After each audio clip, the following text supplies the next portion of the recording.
Target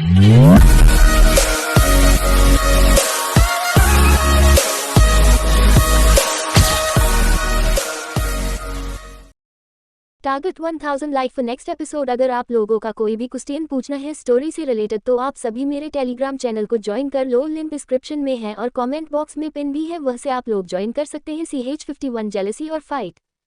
Delhi शहर में अभी कुछ ही देर पहले ब्रेकिंग न्यूज तेजी से वायरल हो रही थी, जिसमें क्लब के बाहर का एक वीडियो था, जिसके साथ एक रिपोर्टर बता रही थी Mehra music industry entertainment industry की टॉप कंपनी में आती है। इस कंपनी ने बहुत सारे न्यू कमर सिंगर पर इन्वेस्टमेंट करती है, उन सिंगर अच्छे से मेहनत करती है। म्यूजिक इंडस्ट्री में मेहरा म्यूजिक इंडस्ट्री टॉप पर आती थी। वैसे भी म्यूजिक हर फील्ड में टॉप है, म्यूजिक के बिना कोई भी खुशी अधूरी थी, जिस वजह से मेहरा इंडस्ट्री की पहचान हर जगह पर फैली हुई थी। उसकी इकलौती वारिस के बारे में अगर कोई न्यूज़ हो वो न्यूज़ वायरल होगी। भले ही मेहरा म्यूजिक इंडस्ट्री इंडिया की कंपनी में आती थी, एशिया में भी मेहरा इंडस्ट्री म्यूजिक इंडस्ट्री में टॉप पर आती थी, जिस वजह से यह न्यूज़ और तेजी से फैल रही थी। जिसमें न्यूज़ एंकर बोली मेहरा म्यूजिक इंडस्ट्री की प्रेसिडेंट जो सिर्फ 20 साल की है, उसने बहुत ही अच्छे से इन 2 सालों में कंपनी को हैंडल किया है, जिसे सब ने उसका टैलेंट समझ रहे थे। अपने शुगर डैडी के साथ मिलकर खूबसूरत बदन की मेहनत है। हमारे पास मेहरा इंडस्ट्री की प्रेसिडेंट की मेहनत का सबूत कल हॉप क्लब के बाहर का वीडियो प्रूफ दे रहा है। ये बोलकर एक छोटी सी स्क्रीन पर वीडियो चलाया जाता है, जिसमें दक्षिता को स्ट्रेचर पर लिटाकर एक कार में ले जाया जा रहा था, जिसमें दक्षिता के चेहरे पर मास्क लगा हुआ था। लेकिन एंटरटेनमेंट इंडस्ट्री में दक्षिता को मास्क में हर कोई पहचानता था, आज तक किसी ने मेहरा म्यूजिक इंडस्ट्री के प्रेसिडेंट का चेहरा नहीं देखा था, फिर भी उसके मास्क से हर कोई पहचानता था, जिस वजह से यह वीडियो आसानी से लोग पहचान गए थे। हो क्लब के बाहर मौजूद स्ट्रेचर पर लेट इंसान कौन है? सबसे बड़ा ग्रुप, उसकी 2 असिस्टेंट बॉडीगार्ड और पर्सनल डॉक्टर की कीर्ति, उसके साथ ही सब लोगों को यकीन हो चुका था यह जरूर दक्षिता मेहरा है। ये क्लब में जाकर ऐसी हालत में आए हैं, सब लोगों के दिमाग में यही बात चल रही थी। हॉप क्लब में दक्षिता वहां पर किसी ऐसे आदमी से मिलने गई थी जिसे मेहरा म्यूजिक इंडस्ट्री के प्रॉफिट के लिए उस आदमी ने मिस मेहरा के साथ फिजिकल रिलेशन बनाने की टाइम पर ज्यादा ही कर दिया, जिससे दक्षिता की बॉडी इस हालत में है। जब दक्षिता की इमोशन कंट्रोल से बाहर हो गए, उसकी बॉडी ऐठने लगी, जिस वजह से बेसमेंट के गंदे फर्श की वजह से उसके पूरे कपड़े खराब हो चुके थे। लेकिन जितने लोग उतनी बातें हो रही थी, जैसे लोगों को इस बारे में पता चल रहा था मेहरा म्यूजिक इंडस्ट्री के शेयरों में गिरावट आ रही थी। इस वीडियो ने पूरे देश दुनिया में खलबली मचा दी। कोई भी 20 साल का इंसान इतनी ज्यादा तरक्की नहीं कर सकता, खासकर लड़कियां, भले ही वो अपने पैरों पर खड़ी हो सकती है, लेकिन इतनी कम उम्र में इतना बड़ा मुकाम हासिल नहीं कर सकती। कुछ लोगों की यही सोच सामने आ रही थी। जो लोग दक्षिता की चापलूसी करते थे, वो सब लोग नेटिजन में शामिल हो गए थे। सोशल मीडिया पर मिस मेहरा को बुरी तरह से क्रिटिसिज्म किया जा रहा था। दक्षिता का अपने गंदे कामों के आगे मेहरा म्यूजिक इंडस्ट्री का मुखौटा लगा रखा था। इस म्यूजिक इंडस्ट्री में उसकी मॉम और दादाजी के होने की वजह से कितने ही सुपरहिट सिंगर निकले थे, लेकिन आज भले ही म्यूजिक इंडस्ट्री से बहुत सारे सिंगर निकले हैं, लेकिन वो सारे मेहरा म्यूजिक की मेहनत से ना होकर उसकी मॉम की मेहनत से हैं। वह बस अपना जिस्म बेचकर लोगों को देखकर प्रोजेक्ट हासिल कर रही है। इसी तरह की कई खबरें बाहर चली हुई थी। व्हाइट मैंशन में इधर बाहर चल रही वायरल न्यूज़ और देश भर में चल रही खलबली से सभी अनजान थे। दक्षिता ने स्ट्रिक्टली नियम बनाया था, कोई भी अपनी ट्रेनिंग के दौरान मोबाइल यूज नहीं कर सकता, जिम रूम में अपने फोन नहीं ला सकता। व्हाइट मैंशन की टेरेस पर बड़ा सा हॉल बना हुआ, जिसमें जिम की हर सुख सुविधा मौजूद थी। 3-4 रूम से भी बड़ा जिम रूम था, वहां पर कितने भी लोग एक्सरसाइज कर सकते हैं। जब सभी लोग जिम रूम के दरवाजे पर खड़े, कीर्ति, भावेश, करण अर्जुन, ईशा, निशा, रमन और नमन की आंखें बड़ी हो गई। उन्होंने सुबह सुबह ऐसा सीन देखने की उम्मीद नहीं की थी। वही भावेश कुछ कंफ्यूजन में था, कुछ अजीब महसूस कर रहा था। फ्लैशबैक, जब सुबह 5 बजे दक्षिता और प्रिंस एक साथ मौके पर पहुंचे तो उन्होंने दरवाजे से देखा कि एक लड़का पसीने से भीगा ट्रेडमिल पर दौड़ना है। उस लड़के ने अपने कानों पर बहुत ही बड़े से हेडफोन लगा रखे थे। उसे अपने आसपास का कोई भी एहसास नहीं था, वो बस कुछ ज्यादा ही स्पीड से ट्रेडमिल पर दौड़ रहा था और उसके सर से लेकर पांव तक पसीना बह रहा था, जिसे देखकर साफ लग रहा था वो बहुत देर से एक्सरसाइज कर रहा है। इस लड़के की बॉडी हैंडसम सुपर मॉडल की तरह बहुत ज्यादा अट्रैक्टिव थी। उसकी हाइट 6 फुट, कमर 30-32 के बीच, उसकी चेस्ट 40 से 41 के बीच थी। उसके सीने की और हाथों की कठोरता साफ उभर कर आ रही थी, किसी बॉडी बिल्डर की तरह लग रहा था। उसकी बॉडी देखकर प्रिंस मंत्रमुग्ध हो गया था। प्रिंस लड़के को ऊपर से नीचे तक देख रहा था। प्रिंस मन में बोला, मैं भी इसी तरह हैंडसम लड़के की तरह स्ट्रांग बना लूंगा। आदमी कितना स्ट्रांग है। दक्षिता अपने खास दोस्त निश्चय रस्तोगी को यहाँ देखकर हैरान थी। उसने प्रिंस को अजीब तरह से निश्चय को देखा। दक्षिता की भौहें सिकुड़ गई। दक्षिता प्रिंस को देखकर सोचा, क्यूटी निश्चय इस तरह क्यों देख रहा है। प्रिंस तेज कदमों से निश्चय के पास पहुंचा, फिर टुकुर टुकुर निश्चय की बॉडी को और ट्रेडमिल के स्क्रीन को घूरने लगा। अचानक निश्चय को भी एहसास हुआ जैसे कोई उसके पास खड़ा है। निश्चय ने सोचा थोड़ी देर में सब लोग एक्सरसाइज करने आने वाले हैं, जिस वजह से उसे पता था कोई उसका दोस्त ही यहाँ पर आया है। जिसने महसूस कर निश्चय ने हेडफोन कानों से हटाते बोला, रुतलेस क्वीन कब आने वाली है। तुम सब लोग इतनी जल्दी कैसे आ गए। ये सुन प्रिंस मासूम सी आवाज में बोला, मैं प्रिंस हूँ, आपका दोस्त नहीं। ये सुनकर निश्चय झटके में अपने साइड में देखता है। ये है निश्चय रस्तोगी, यह 27 साल का है। दक्षिता अपना मेंटोर, बड़ा भाई, दोस्त भी मानती है।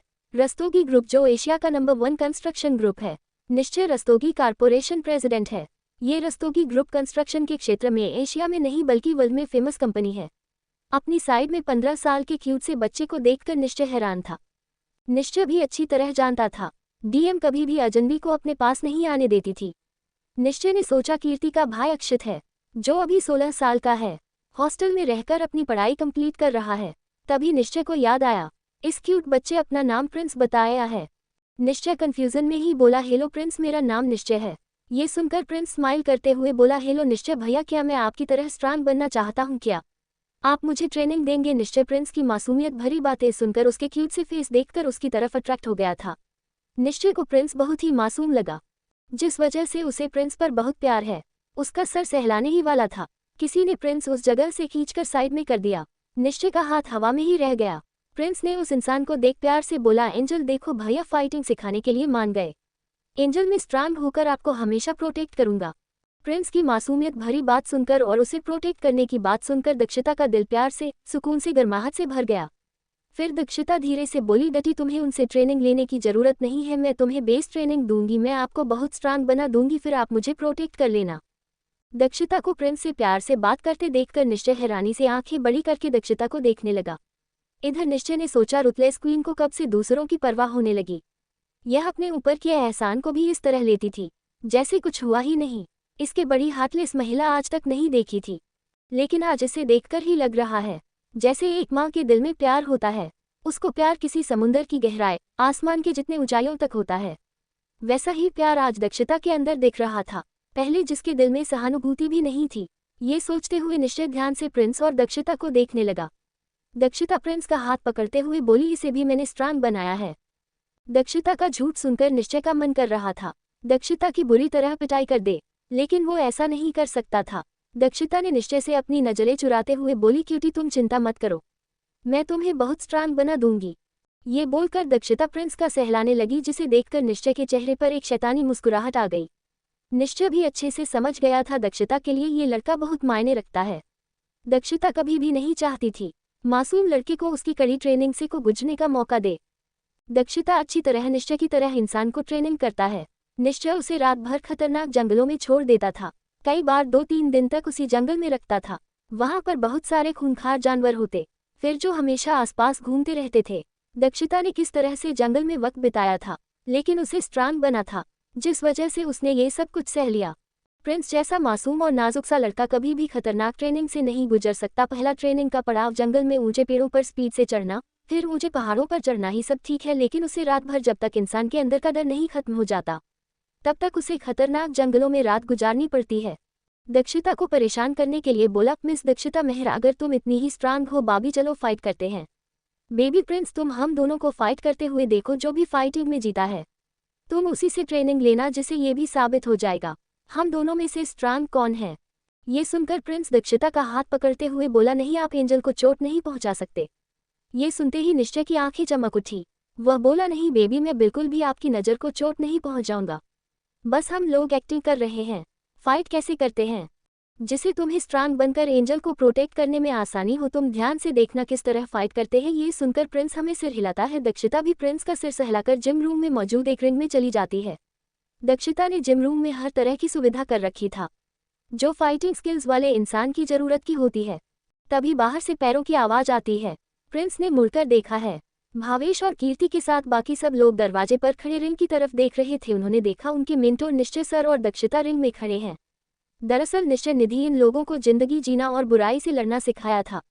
जिसने उन्हें फाइटिंग और बिजनेस सिखाया था। निश्चय ने दक्षिता की बिजनेस में बहुत ज्यादा हेल्प की, उसे अपनी बेटी के जैसे मानता था। निश्चय के मॉम डैड दक्षिता को अपनी बेटी मानती थी, इसीलिए दक्षिता निश्चय की बहन जैसी थी। लेकिन निश्चित दक्षिता का ख्याल एक पिता की तरह रखता था। दक्षिता के साथ ही कीर्ति, करण, अर्जुन सब लोगों को अच्छे से पता था ये फाइटिंग बहुत ही जबरदस्त होने वाली है। वह लोग अच्छी तरह जानते थे निश्चय सर हमेशा अपने स्टूडेंट को टक्कर की फाइटिंग के बिना नहीं छोड़ते। वही उन लोगों ने देखा था। दक्षिता की आंखों में एक अजीब सा जुनून है जो वह निश्चय सर से जीतकर हासिल करना चाहती है। उस चीज के लिए उसकी आंखों में साफ जुनून दिख रहा है। निश्चय भी देख सकता था। दक्षिता की आंखों में साफ लिखा है, कुछ भी हो जाए निश्चय भैया, इस बार तो मैं जीत कर रहूंगी। निश्चय में यही जुनून दक्षिता की आंखों में पहले भी देखा था, लेकिन इस बार सब कुछ अलग था, क्योंकि सवाल उसका है। निश्चय ने भी एक नज़र प्रिंस को देखा और फिर दक्षिता को आसानी से समझ गया। इस बार दक्षिता में क्या अलग है? दक्षिता के अंदर और उसकी आंखों में जो खालीपन था वह बिल्कुल भर चुका है। अब तक दक्षिता मकसद अपने दुश्मनों को बर्बाद करना नहीं, बल्कि खुद को स्ट्रांग हेल्दी रखना और अपने के लिए जीने की इच्छा है। दक्षिता और निश्चय की फाइट का क्या अंजाम होगा? प्रिंस को फाइटिंग स्किल्स की ट्रेनिंग दक्षिता देगी या निश्चय? जानने के लिए अगला एपिसोड पढ़ें।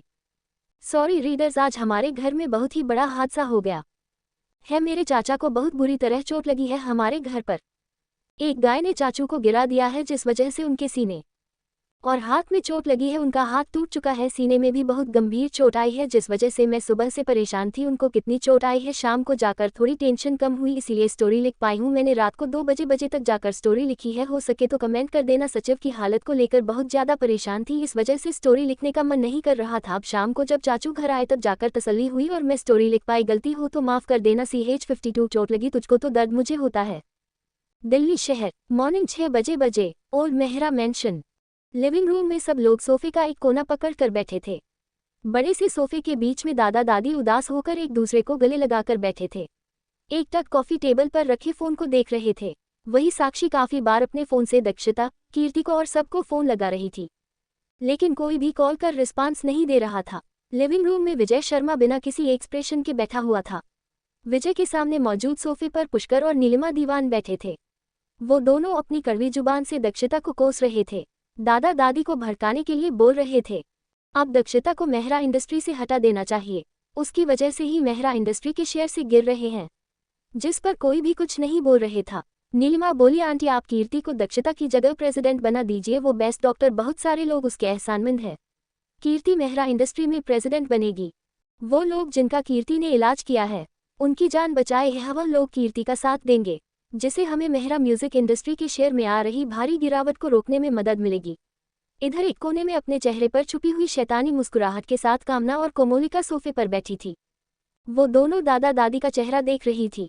वो दोनों सही वक्त आने पर दादा दादी के दिल के घाव पर वार करना चाहती थी। वह नीलिमा की तरफ बेवकूफ़ नहीं थी।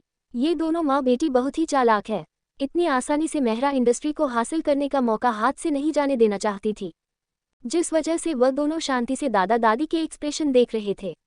ऐसे ही शेयर की गिरावट आती रही। दक्षिता ने आने कोई भी रिस्पांस नहीं दिया। ओल्ड मेहरा कपल शाम तक अपना फैसला ले लेंगे। उसी वक्त कामना अपनी बेटी कोमोलिका को मेहरा इंडस्ट्री का प्रेसिडेंट बनाने का प्रस्ताव रखेगी। ये सब सोचकर कामना अपने मन में बोली, छोटी चुड़ैल दक्षिता, अब मैं भी देखती हूँ तुम कैसे मेरे जाल से बचती हो। अब तुम्हारी गर्लफ्रेंड DM भी तुम्हारी कोई भी मदद नहीं कर सकती। अगर उसने ये कहा तुम उसकी गर्लफ्रेंड हो, तब भी तुम्हें हमेशा के लिए मेहरा प्रॉपर्टी से बेदखल कर दिया जाएगा। अगर तुमने कोई भी सफाई नहीं दी, तुम्हें मेहरा इंडस्ट्री से बेदखल कर दिया जाएगा। फिर बूढ़े कपल के पास लास्ट ऑप्शन मेरी बेटी रहेगी। वही कीर्ति कभी भी कंपनी को अपनाने को तैयार नहीं हुई, कभी भी अपनी बहन दक्षिता के खिलाफ नहीं जाएगी। फिर इन बूढ़ों के पास लास्ट ऑप्शन मेरी बेटी कोमोलिका ही होगी। इस बार मेरी बेटी और मेहरा म्यूजिक इंडस्ट्री के बीच कोई भी नहीं आ पाएगा। कामना ने खुशी से सोचा। उसने दक्षिता को चारों ओर से घेर लिया है। अब दक्षिता कभी भी उसके जाल से नहीं निकल पाएगी।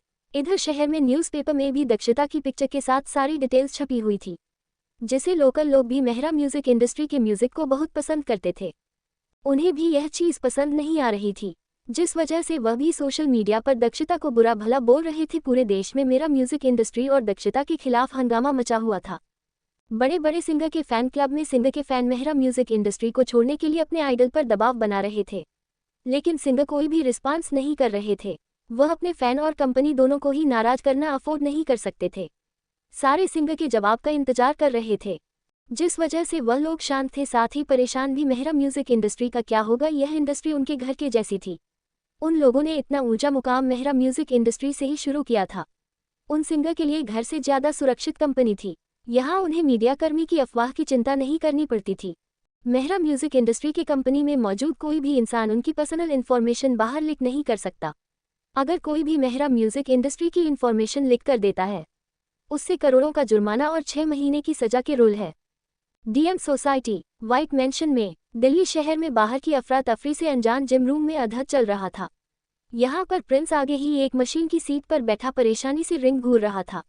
कीर्ति, भावेश, बाकी सब लोग एक एक कोना पकड़कर मशीन के सारे खड़े थे।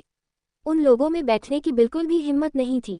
फाइट करने वाले दोनों लोगों में उनकी बॉस और दूसरी बड़ा भैया मेंटोर लड़ रहे थे। वह लोग किसे सपोर्ट करें उन्हें समझ में नहीं आ रहा था। उन्होंने किसी एक को सपोर्ट किया, दूसरे उनकी जान ले लेगा। वो सब लोग एक दूसरे को देखकर कुछ डिसाइड करने की कोशिश कर रहे थे। किसी के पास कोई आइडिया नहीं था। ये सोचकर उनका मन कर रहा था, आज उन्हें जिम करने आना ही नहीं चाहिए था। व्हाइट मैंशन में आना दूर, कभी सोचना भी नहीं चाहिए। सब लोगों ने डिसाइड किया आज से वो लोग एक्सरसाइज अपने विला में करेंगे। व्हाइट मैंशन में कभी भी एक्सरसाइज करने के लिए नहीं आएंगे। फाइटिंग रिंग में दक्षिता ने ब्लैक कलर की polyester activewear sports ankle length tights black shoes पहनकर अपने बालों का मेसी बन बनाकर खड़ी थी।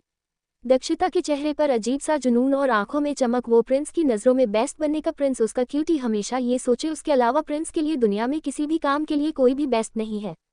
दक्षिता प्रिंस की नज़रों में अजय और स्ट्रांग बनना चाहती थी। प्रिंस दक्षिता को सुपर वुमन समझे। प्रिंस के मन में अपने निकनेम एंजल को सही प्रूफ करना चाहती थी। जिस तरह एंजल कुछ भी कर सकती है, वैसे ही दक्षिता अपने क्यूटी के लिए कुछ भी कर सकती है। प्रिंस कभी भी किसी भी बात के लिए किसी दूसरे के पास ना जाए। दक्षिता को बहुत बुरा लगता है जब प्रिंस किसी भी चीज़ के लिए या बात के लिए किसी दूसरे को बोलता है। प्रिंस निश्चय को फाइटिंग सिखाने के लिए बोल रहा था। दक्षिता के क्या दिल में आग लग रही थी। दक्षिता को अपने दिल में अजीब सा दर्द महसूस हो रहा था, जैसे किसी ने दिल में खंजर घोंप दिया हो। उसे बहुत बुरा लग रहा था। प्रिंस उसे बिना कुछ बोले इग्नोर करके निश्चय के पास बस फाइट सीखने के लिए चला गया। थोड़ी देर पहले वॉशरूम में प्रिंस उसे प्रोटेक्ट करने की बात कर रहा था।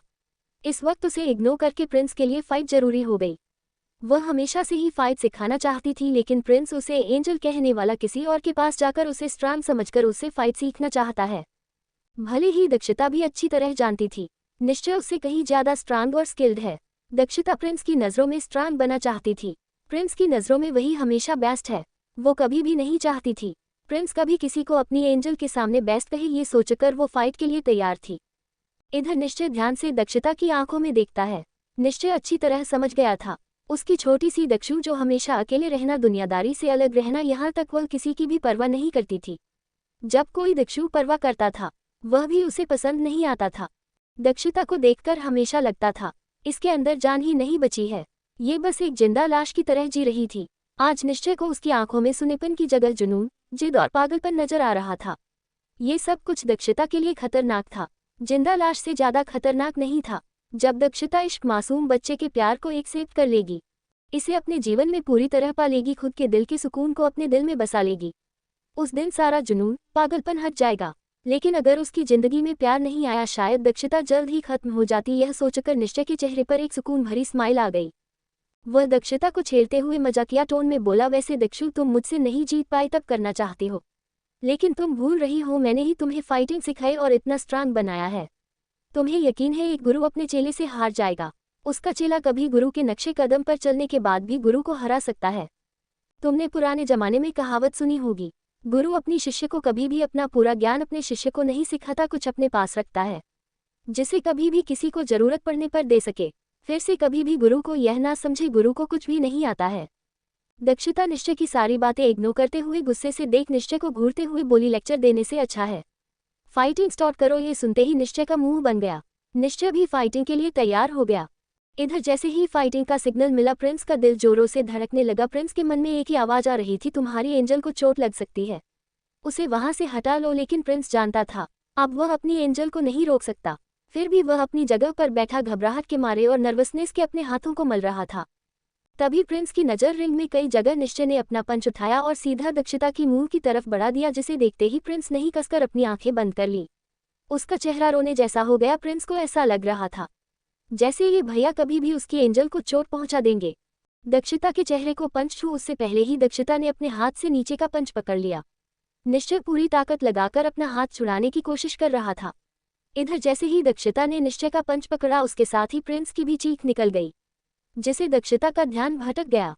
जिसका फायदा उठाते हुए निश्चय ने एक और पंच दक्षिता की कमर पर मारने की कोशिश की, लेकिन दक्षिता आसानी से प्रिंस के चेहरे को बाहर समझ गई थी। प्रिंस उसे चोट लगते हुए नहीं देख सकता, यह महसूस करते ही दक्षिता ने फुर्ती से नीचे की कलाई पकड़कर उसे घुमा दिया। अचानक निश्चय की दर्द भरी चीख निकल गई। इसके साथ ही प्रिंस ने भी अपनी आंखें खोल दी। प्रिंस ने अपने सामने देखा निश्चय गुस्से से दक्षिता को घूरते हुए अपनी कलाई सहला रहा है। ये देखकर प्रिंस के चेहरे पर एक बड़ी सी स्माइल आ गई। वह बच्चों की तरह उछलते हुए तालियां बजाने लगा और दक्षिता जल मारो इन अंकल को साबित कर दो, इस दुनिया में तुमसे स्ट्रांग कोई भी नहीं है। ये सुनकर दक्षिता दुगने जोश से भर गई। वह चैलेंजिंग नजरों से नीचे की तरफ देखने लगी। निश्चय को पता नहीं क्यों ऐसा लग रहा था जैसे उसके साथ बहुत बुरा होने वाला है, लेकिन निश्चय को तो घमंड था। वह इन लोगों का ग्रुप है, उसका कौन क्या बिगाड़ सकता है। ये सोचकर निश्चय ने अपनी कलाई को 2-3 बार इधर उधर घुमाया। उसकी कलाई बिल्कुल ठीक हो गई। उसके बाद नीचे ने दोबारा से अपनी किक का इस्तेमाल किया, लेकिन दक्षिता ने अपने पैर के ऊपर वाले हिस्से से उसके पैर पर एक जोरदार किक मारी, जिसे निश्चय के चेहरे पर दर्द भरे भाव उभर आए। नीचे को ऐसा लग रहा था जैसे उसकी हड्डी टूट गई हो।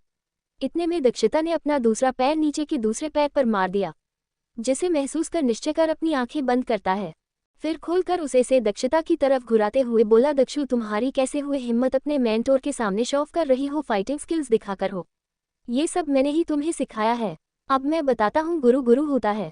चेला चेला ये बोलकर वह ताबड़तोड़ दक्षिता पर किक और पंच की बारिश करने लगा, लेकिन दक्षिता प्रिंस के शब्दों को याद करके नीचे के सारे वार रोक रही थी। प्रिंस ने उससे कहा था, एंजल आप दुनिया में सबसे ज्यादा स्ट्रांग हो, तुम इन भैया की अच्छे से धुलाई करो, ये याद आती है। दक्षिता 4 गुने जुनून के साथ नीचे की साथ फाइटिंग करने लगी, जिसे निश्चय 1 सेकंड में धराशायी हो। जैसे ही निश्चय रिंग में फर्श में गिरा, निश्चय पर अपना ने अपना सारा जलन गुस्सा निकालना शुरू कर दिया और बुरी तरह की और 5 से नीचे की पिटाई करने लगी। अब तक सीता के सामने बार बार वही सीन घूम रहा था, जब निश्चय प्रिंस के सर पर हाथ रखने वाला था, किस तरह से प्यार से प्रिंस को देख रहा था, वह सब याद आते ही दक्षिता पूरी तरह जलन में भर गई और बुरी तरह निश्चय को मारने लगी। इतने में निश्चय को भी गुस्सा आ गया। निश्चय दक्षिता की इंग्लिश कैसे समझ गया था। दक्षिता ने अपना कोई पुराना हिसाब पूरा कर रही है, जिस वजह से निश्चय ने दक्षिता की एक पैर पकड़कर उसे नीचे पटक दिया। इसके साथ ही प्रिंस रुवासा होकर रिंग की तरफ दौड़ा। दक्षिता के पास पहुंचकर नीचे को धक्का देकर दक्षिता से अलग करता है, फिर दक्षिता को पकड़कर देखने लगता है। फिर दक्षिता के सर को अपनी गोद में रखते हुए बोला, एंजल आप ठीक हो ना, आपको ज्यादा चोट तो नहीं लगी। तभी जिम रूम के दरवाजे से आवाज आई, चोट लगी तुझको तो दर्द मुझे होता है मोहब्बत में अक्सर यह होता है इश्क में अक्सर यह होता है। आंखें तेरी छलके रोता दिल मेरा है, सोनियो तुझसे बड़ी दूर चला जाऊंगा। सभी लोग गुस्से से दरवाजे पर खड़े इंसान को देखने लगे, अपने सफेद दांत चमकाते हुए सब लोगों को देख रहा था। जैसे ही उसने फाइटिंग रिंग का हाल देखा तब उसकी आंखें खुली की खुली रह गई। वह कभी भी इस सीन के लिए तैयार नहीं था, इसलिए वह चुपके से बेहोश होकर वहीं पर गिर गया। उसको देखकर ऐसा लग रहा था जैसे किसी ने उसे बहुत बड़ा शॉक दे दिया हो, जिससे वो बर्दाश्त नहीं पाया, फिर बेहोश हो गया। क्या निश्चय दक्षिता को माफ कर पाएगा, क्योंकि निश्चय उसका बड़ा भाई था। दूसरा मेंटोर दक्षिता ने प्रिंस को खुश करने के लिए निश्चय के साथ पिटाई की। दूसरा वह शख्स कौन है जो अभी अभी जिम रूम के बाहर आया था। वायरल न्यूज का दक्षिता क्या करने वाली है, दक्षिता को कभी पता चलेगा। ये सब कामना और कोमोलिका ने किया है। प्रिंस निश्चय और दक्षिता की फाइट क्या रंग लाएगी, जाने के लिए अगले एपिसोड पढ़े CH53 प्रिंस का गुस्सा और दक्षिता की शरारत। दक्षिता अपनी जलन और गुस्से में निश्चय को बुरी तरह मार रही थी। निश्चय दक्षिता को देखकर अच्छे से समझ गया था दक्षिता अपनी भड़ास निकाल रही है। प्रिंस ने उसे बात की और फाइटिंग सिखाने के लिए कहा। दक्षिता प्रिंस के करीब अपने अलावा किसी को भी बर्दाश्त नहीं कर सकती। प्रिंस उसके पास फाइटिंग स्किल सीखने आया, जिस वजह से वह दोनों करीब आ सकते थे। इस वजह निश्चय से दक्षिता को जलन हो रही है, ये सोचकर निश्चय को भी गुस्सा आ गया। वो दक्षिता के पैर को पकड़कर उसे खींच लेता है, जिसे दक्षिता सीधे रिंग के फर्श पर गिरती है। दक्षिता की कमर में एक दर्द की लहर दौड़ गई। दक्षिता की हल्की सी चीख निकल गई। दक्षिता के लिए ये दर्द बड़ा नहीं था, ऐसे दर्द दक्षिता ने बहुत सहे थे। इससे भी कहीं भयानक दर्द दक्षिता ने सहे है, जिसके बारे में कीर्ति, निश्चय और दक्षिता के खास लोगों को अच्छे से पता था।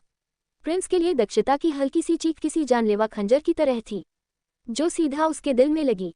दक्षिता की चीख सुनकर तड़प उठा, फिर बेसुध होकर अपनी आंखों में आंसू भर के दौड़कर रिंग में पहुंच गया। दक्षिता को देखकर अपने आंसू कंट्रोल नहीं कर पाया।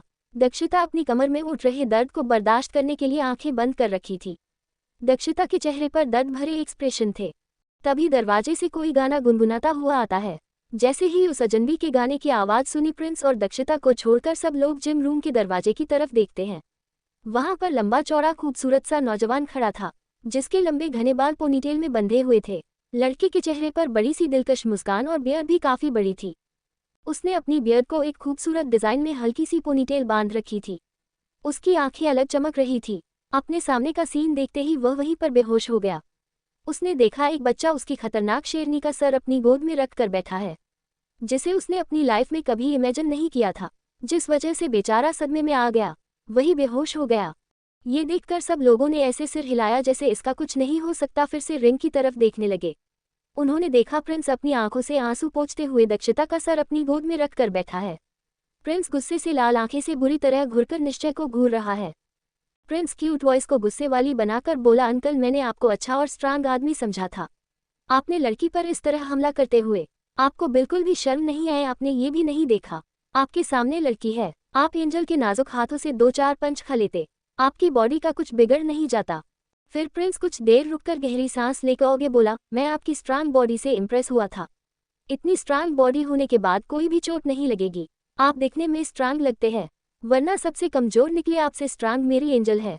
आज के बाद आप कभी मेरी एंजल के करीब भी मत आना। मैंने आपको इतने अच्छे से ट्रीट किया, आपको एक अच्छा इंसान समझा, आपने मेरी एंजल पर हमला किया। अंकल, आप इस दुनिया के सबसे बुरे इंसान हैं।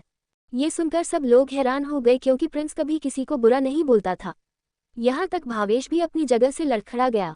प्रिंस के साथ उसकी बहन मोहिनी और फूफा जी ने कितना बुरा किया। प्रिंस ने उन्हें भी गलत नहीं बोला। आज निश्चय ने दक्षिता रिंग गिराया था, उसी के लिए प्रिंस उसे इतना सब कुछ सुना रहा था। सबकी सोच से अलग दक्षिता अपनी आंखें खोलकर हैरानी से प्रिंस की तरफ देखती है। फिर दक्षिता की आंखें चमकने लगती है। वो निश्चय की तरफ देखती है, जिसका चेहरा उतर चुका था। उसके चेहरे पर गिल्ट साफ था। दरअसल निश्चय को प्रिंस बहुत ही अच्छा लगा था। उसे ऐसा लगा जैसे उसका कोई अपना उसे मिल गया हो। प्रिंस अभी थोड़ी पहले भैया बुलाया, अब अंकल बुला रहा था। निश्चय को प्रिंस के छोटे से शब्द भी किसी तेज तलवार से कम नहीं लग रहे थे। निश्चय ने प्रिंस को सफाई देने के लिए कहा, बच्चे, मैं बस फाइटिंग कर रहा था। रिंग फाइटिंग में चोट लगना नॉर्मल है। ये सुनकर प्रिंस ज्यादा गुस्से में आ गया। बोला, आप फाइटिंग की बात कर रहे हैं? अब मैं आपको बताऊंगा फाइटिंग किसे कहते हैं। आपने मेरी नाजुक सी एंजल के साथ फाइटिंग की, फिर भी आप हार गए। आपको लगा आप फाइटिंग में अच्छा है। आप फाइटिंग में इतने ही अच्छे हैं। आप मेरे साथ फाइटिंग करके दिखाएं, मैं भी देखता हूँ आप फाइटिंग में कितने अच्छे। आप एक नाजुक सी लड़की के साथ फाइटिंग करके उसके साथ चीटिंग करके आप खुद पर फालतू बोल रहे हो। ये सुनकर सबको जोर झटका लगा, जैसे प्रिंस मासूम और नाजुक बोल रहा था। इस दुनिया की सबसे खतरनाक और स्ट्रांग लड़की थी। दक्षिता अचानक ही दर्द में कहराने लगी। अपनी कमर पर हाथ रख लिया, अपनी शक्ल पर उदासी के एक्सप्रेशन ले आई। दक्षिता अपनी आंखों में उदासी के साथ प्रिंस की तरफ देख रही थी। फिर धीरे से बोली, क्यूटी रहने दो, वह मेरे मेंटोर है। इन्होंने ही मुझे फाइटिंग सिखाई थी। ये सुनकर प्रिंस और ज्यादा गुस्से में आ गया। बोला, एंजल, आपको नहीं पता, यह आपका टीचर होने का फायदा उठाकर आपकी पिटाई करना चाहते हैं। आप स्टूडेंट होकर आप जीत गई, इस वजह इनका ईगो हर्ट हो गया। आप स्टूडेंट होकर इनसे स्ट्रांग निकली, इसी वजह से आपसे जलन हो रही है। इस वजह से इन्होंने आपको चोट पहुंचाने की कोशिश की। फिर प्रिंस गुस्से से निश्चय को घूरते हुए दक्षिता को अपनी गोद में उठाता है। दक्षिता ने प्रिंस के जख्मी हाथों को दिखाकर मना कर दिया, मुझे गोद में कैसे उठाओगे? ये सुनकर प्रिंस कुछ सोचता है, फिर दक्षिता को अपनी कमर पर आने को कहता है। दक्षिता प्रिंस के गले में हाथ डालकर अपने पैरों को प्रिंस की कमर की चारों तरफ लपेट देती है। प्रिंस अपनी जख्मी मछलियों को ऊपर उठाते हुए अपनी कलाइयों से दक्षिता को अपनी बाहों में कसकर पकड़ लेता है। अचानक ही दक्षिता की दिल की धड़कनें बढ़ जाती है। उसे अपने पेट में तितलियां उड़ती हुई महसूस होती है। दक्षिता की 20 साल की उम्र में पहली बार किसी ने उसे गोद में उठाया था। जब दक्षिता को ऐसा लग रहा था जैसे वह बादलों में उड़ रही हो, दक्षिता हल्के से प्रिंस के कंधे से अपना सिर निकालकर निश्चय को एक शैतानी मुस्कुराहट देती है। दक्षिता धीरे धीरे से अपनी लिपसिंग करके बोली, क्यूटी सिर्फ मेरा है, हर चीज उसे मैं दूंगी, आप लोगों के करीब कभी भी नहीं आने दूंगी। अगर आप लोगों ने क्यूटी के करीब आने की कोशिश की, आप लोगों को प्रिंस से ही डांट खिलवाऊंगी। फिर दक्षिता अपनी आंखों में शैतानी के साथ सबको देखती हो, जिसे देखकर निश्चय आसानी से समझ गया था ये सब दक्षिता ने उस पर प्रिंस को गुस्सा दिलाने के लिए नाटक किया है। दक्षिता को बिल्कुल भी चोट नहीं आई थी। दक्षिता ने अपनी जलन में प्रिंस को उससे गुस्सा होने पर मजबूर कर दिया। हाँ, प्रिंस कभी भी निश्चय को पसंद नहीं करेगा, उससे दूर रहेगा। दक्षिता बाकी सबको डराकर प्रिंस से दूर रहने को बोल सकती थी, लेकिन दक्षिता जानती थी निश्चय कभी भी उससे डरकर प्रिंस से दूर नहीं होगा। उसने ये तरीके आजमाए। दक्षिता ने देखा प्रिंस उसके लिए बहुत पॉजिटिव है, इसलिए उसने जानबूझकर निश्चय मौका दिया था, जिसे निश्चय उसे गिरा कर सके। अपना नाटक दक्षिता था, अपनी कमर में दर्द होने करना। ये सब सोचकर दक्षिता शैतानी मुस्कुराहट के साथ सबको देखती है। सब समझ चुके थे अगर अब उन लोगों ने दक्षिता से पंगा लिया, वहीं से उन्हें हमेशा के लिए दूर कर देगी। इन दिनों में सबके दिल में प्रिंस के लिए एक अलग ही जगह बन गई थी। प्रिंस को खुद से गुस्सा नहीं देख सकते थे, उनसे ये चीज़ बिल्कुल भी बर्दाश्त नहीं होती थी, जिस वजह से कोई दुखी हो नाराज करना पसंद करता था। प्रिंस को नाराज करना कोई भी नहीं चाहता था, जिसकी क्यूट हरकतें हर कोई मिस करता था। जब दक्षिता ने सबको व्हाइट मैंशन से निकाल दिया, जैसे उनकी लाइफ से खुशियां चली गई हो, वरना प्रिंस पूरे दिन उन्हें अपनी क्यूट हरकतों से उनके चेहरे पर स्माइल बरकरार रखता था। इधर जिम रूम के बाहर बेहोश पड़ा लड़के को एहसास हुआ कोई उसे उठाने नहीं आ रहा। वह अपने आप ही बेहोशी से जाग गया। वह टुकुर टुकुर प्रिंस और दक्षिता को देख रहा था। उसने देखा एक मासूम सा बच्चा दक्षिता को अपनी गोद में उठाकर बाहर आ रहा था। दक्षिता सबको शैतानी मुस्कुराहट दे रही थी। उसे यह नहीं पता था ये कौन है, लेकिन इतना समझ गया था, दक्षिता अपने के साथ इस मासूम प्रिंस के गुस्से से सबको डराने वाली है। सबके उतरे हुए चेहरे देखकर वह कंफ्यूज था, लेकिन वह जल्दी ही जिम रूम के दरवाजे के पास गया। इधर दक्षिता ने धीरे प्रिंस के सीने पर सर रख उसको प्यार से देखकर बोली, क्यूटी मैं भारी हूँ, मुझे नीचे उतार दो। ये सुनकर प्रिंस बोला, आप बिल्कुल भी भारी नहीं हो, आप बहुत हल्की हो, मुझे आपको उठाना अच्छा लग रहा है। ये सुनकर दक्षिता के चेहरे पर स्माइल आ गई। दक्षिता के लिए उस लड़के के लिए दूसरा झटका था। ये लड़का निश्चय का छोटा भाई इन सब लोगों का दोस्त था। वह दक्षिता को हमेशा से ही उसके अकेलेपन से दूर रखने के लिए अपनी उल्टी सीधी हरकतें करके उसे खुश करने की कोशिश करता था। वह दक्षिता को अपनी बहन मानता था। दक्षिता और निश्चय का छोटा भाई अनीश इन सब लोगों के साथ ही कॉलेज में था, लेकिन वह अपनी आगे की पढ़ाई के लिए यूएसए चला गया था। कल रात ही वापस आया था। उसे डीएम सोसाइटी का नंबर 3 मिला था। वह उसी विला से सबको देख रहा था। रात को दूरबीन से यही भावेश और कीर्ति की खूबसूरत पल को देख रहा था। कीर्ति भावेश से प्यार करती है, वही भावेश भी किसी से प्यार करता है, लेकिन उसे इस चीज़ का एहसास नहीं है। ये चीज़ अनीश को बहुत ही मज़ेदार लगी।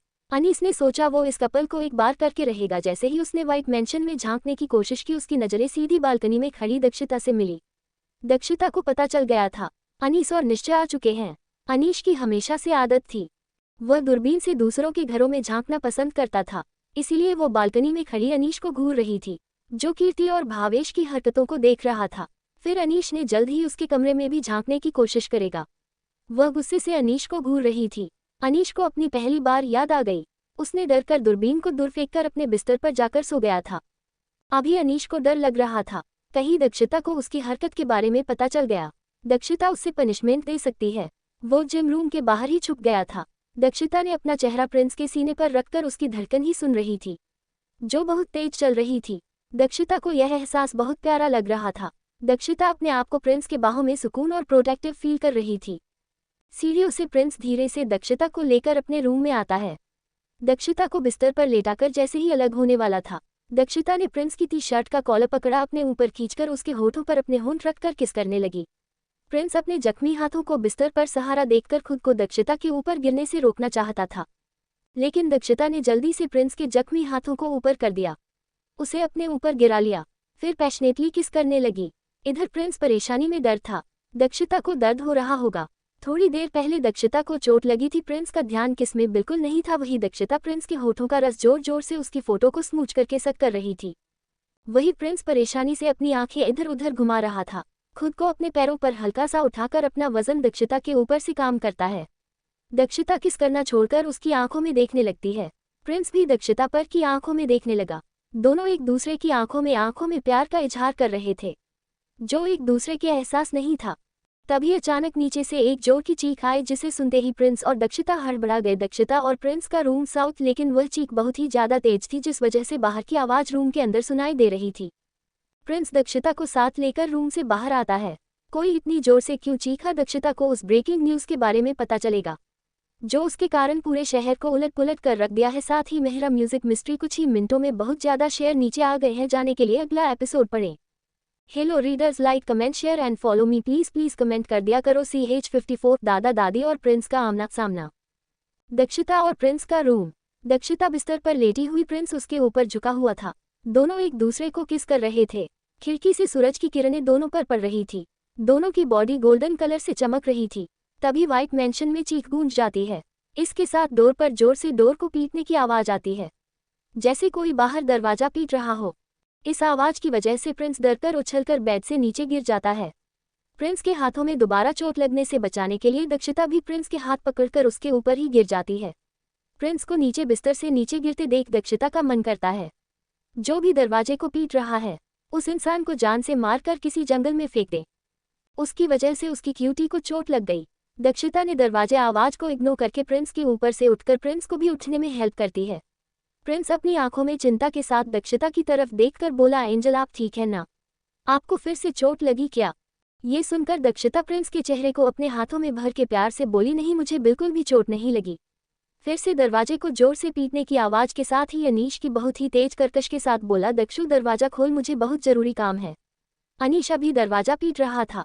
अनीश को पूरी तरह इग्नोर करते हुए प्रिंस को चेक करती है, कहीं उससे चोट नहीं लगी, लेकिन प्रिंस बार बार दरवाजे की तरफ देख रहा था। ये देखकर दक्षिता प्यार से बोली, क्यूटी उसे इग्नोर करो, वो इंसान दिमाग से पागल है। ये सुनकर प्रिंस की आंखें बड़ी हो गई। प्रिंस मासूमियत से बोला, वह भैया पागल कैसे हैं? क्या किसी ने उन्हें पागल कर दिया है? ये सुनकर दक्षिता को हंसी बहुत आ रही थी। उसने हंसने की कोशिश नहीं की। दक्षिता ने बात बदलते हुए बोली, क्यूटी मुझे बताओ, आपको कहीं चोट लगी है क्या? ये सुनकर प्रिंस अपना छोटा सा सिरना में हिला देता है। दक्षिता ने राहत की सांस ली थी। बिस्तर की साइड टेबल पर पड़े टिश्यू बॉक्स से टिश्यू पेपर निकाल प्रिंस चेहरा का क्लीन करने लगती है। प्रिंस भी टिश्यू पेपर लेकर दक्षिता का चेहरा साफ करने लगता है। फाइटिंग और किस के कारण दक्षिता का चेहरा भी पसीने से भीगा हुआ था। वही दक्षिता को गोद में उठाकर लाने और प्रिंस के रोने की वजह से प्रिंस का चेहरा भी थोड़ा गंदा हो गया था। प्रिंस के होठों पर दक्षिता की लार लगी हुई थी। दक्षिता प्रिंस का चेहरा अच्छे से क्लीन कर देती है। प्रिंस भी दक्षिता का चेहरा क्लीन कर देता है। फिर दक्षिता प्रिंस का हाथ पकड़कर दरवाजे के पास आकर दरवाजा खोलती है। अनीश धड़ाम की आवाज के साथ प्रिंस और दक्षिता के पैरों में आकर है, जिस वजह उसको शर्मिंदगी फील होती है। अनीश चेहरे पर जबरदस्ती की मुस्कुराहट के साथ खड़ा होता है। अनीश अपनी नज़र इधर उधर घुमाते हुए बोला, दक्षु मुझे तुमसे कुछ काम था। ये सुनकर दक्षिता अपनी आंखें रोल करते हुए ठंडी आवाज में बोली, इतना शोर मचा रहे हो, बहुत ही इंपॉर्टेंट काम होगा, वरना मुझसे बुरा कोई नहीं होगा। ये सुनकर अनीश की रूह कांप जाती है। अनीश खुद को शांत करके बोला, हाँ दक्षु बहुत ही जरूरी काम है।